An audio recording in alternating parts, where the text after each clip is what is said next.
Just like Hocevar. You see the rubber coming off that right front? Here he comes off turn 4. He's going to make it to the line, and Kyle Larson. Kyle Larson dominated Kansas, but fans called it a total snooze fest. Then Richard Petty stepped in, and what he said left everyone stunned.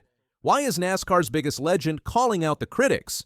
You're about to find out. When Kyle Larson crossed the finish line at Kansas Speedway after leading a staggering 221 of 267 laps, it should have been a moment of celebration for the number 5 team. But online, fans had a different reaction. Many called the race a snooze fest, slamming it as predictable, repetitive, and lacking real drama. NASCAR Twitter lit up with complaints, and Kansas, once a track known for chaos and late race drama, was suddenly being labeled as one of the season's most underwhelming events. The Kansas race, which Kyle Larson dominated by leading 221 laps, was labeled boring by many fans. That's when Richard Petty, NASCAR royalty, and a man who's seen it all, stepped in, and he didn't hold back. Petty, known as the King for his record-setting career, wasn't having any of the online whining. In a blunt and unapologetic message, he fired back at critics, defending the Kansas race and calling out what he sees as a growing disconnect between fans watching on TV and those truly experiencing the sport. Overall, yes, okay, because it was always that chance of that second-place car catching that first-place car, Petty said, addressing the criticism. To him, the suspense wasn't about wheel-to-wheel brawls every lap. It was about the looming possibility that Larson could be caught at any moment. That tension, that what if, is what made the race worth watching. And Petty didn't stop there. Overall, yes, okay, because there was always that chance of that second place car catching that first place car. Yeah, it was a good race. It was interesting. You know, television only lets you see what they showed, but if you're sitting in the grandstand, you could look, I'm sure you could look somewhere and find somebody really racing. He called out the way races are presented on TV, suggesting that the broadcast often fails to capture the full picture. If you're watching from the stands, you're seeing 10 different races at once, he pointed out. TV focuses on the leader, but the real action is happening all over the track. It's a sentiment echoed by his former crew chief, Dale Inman, who said fans sitting at home miss the constant position changes, side-by-side battles, and mid-pack chaos that define a live NASCAR experience. In other words, if you thought Kansas was boring, Petty thinks you just weren't looking in the right place. It's not the first time Petty has defended a race the internet tried to tear apart. Over the years, as racing has evolved and social media has given every fan a megaphone, the gap between perception and reality has grown.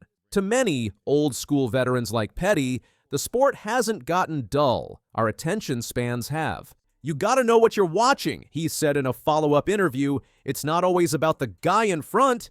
Petty's message landed like a thunderclap through the NASCAR community. While some fans doubled down on their criticism, others began to reconsider. Maybe, just maybe, there was more to the Kansas race than met the eye. Yes, it was a good race and it was interesting. Television only lets you see what they show, but if you were sitting in the grandstand, you could look somewhere and find someone really racing. Dale Inman, always one to back up his longtime friend, expanded on that thought. When you're in the garage or up in the stands, you're watching the entire chess match. There's tire strategy, fuel management, pit road timing, and that stuff TV just doesn't catch unless it's happening up front. This argument struck a nerve. The reality is, most NASCAR fans rely on TV broadcasts, and while production teams do their best to cover the action, they're often locked into the narrative of the race leader. When one driver dominates, like Larson did, the rest of the field can become an afterthought, despite the fact that battles for position, strategic gambits, and raw aggression are unfolding lap after lap.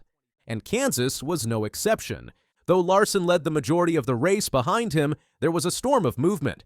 Chase Elliott fighting through traffic, Denny Hamlin trading spots with Tyler Reddick, and Bubba Wallace making a late push into the top 10. These subplots never took center stage on the broadcast, but to those watching from the stands, they were just as intense as anything happening at the front. Petty's fiery response wasn't just about one race, it was about reminding fans of what makes NASCAR great. Not just the finish, but the fight. People think if there's no last lap pass, the race isn't good. That's not true, he said. Racing is a story, and sometimes the best stories take time to unfold. That perspective resonated with longtime fans who remember the grinded-out races of the 70s and 80s, where consistency, patience, and track position told the tale. Today's fan base, shaped by highlight reels and instant gratification, isn't always tuned into those deeper layers. And that's where Petty sees the real problem. They want fireworks every lap, he chuckled. But this ain't a demolition derby. Petty's honesty was refreshing in a media landscape often dominated by PR-filtered statements. His take wasn't just about defending Kansas. It was a wake-up call to the sport's followers. If you're only watching the leader, you're missing the soul of the race. In the aftermath, his comments sparked a broader conversation. Should NASCAR broadcasts do more to show the full field? Should fans adjust their expectations? Or has the sport evolved to a point where true racecraft gets overlooked in favor of spectacle? For some, Petty's blunt verdict was the tough love the community needed. It also put added pressure on NASCAR's media partners to innovate. Some insiders have already started floating ideas like enhanced multi-car coverage, rotating camera angles that highlight midfield action, and even AI-assisted broadcast tools that track the most exciting on-track battles. Whether those changes come or not, Petty's message stands. Kansas wasn't a failure, it was a chess match, and if you missed the moves, maybe you were watching the wrong game. As NASCAR continues to evolve and attract new fans, voices like Richard Petty serve as a bridge between eras. He's not asking for the sport to go back to the past, but he is asking fans to appreciate what's in front of them. Every lap, every pit stop, every strategy call, it all matters. So the next time a race doesn't end in a last lap crash or a photo finish, remember what the King said. You gotta know what you're watching. And if Richard Petty says it was a good race, maybe it's time we all paid a little more attention. If you think NASCAR's lost its edge, or if you just want the real story behind the races, hit that like button, subscribe for more behind-the-scenes takes, and drop a comment. Was Richard Petty right to call out the fans, or is the sport really slipping? Let's talk about it. Ma,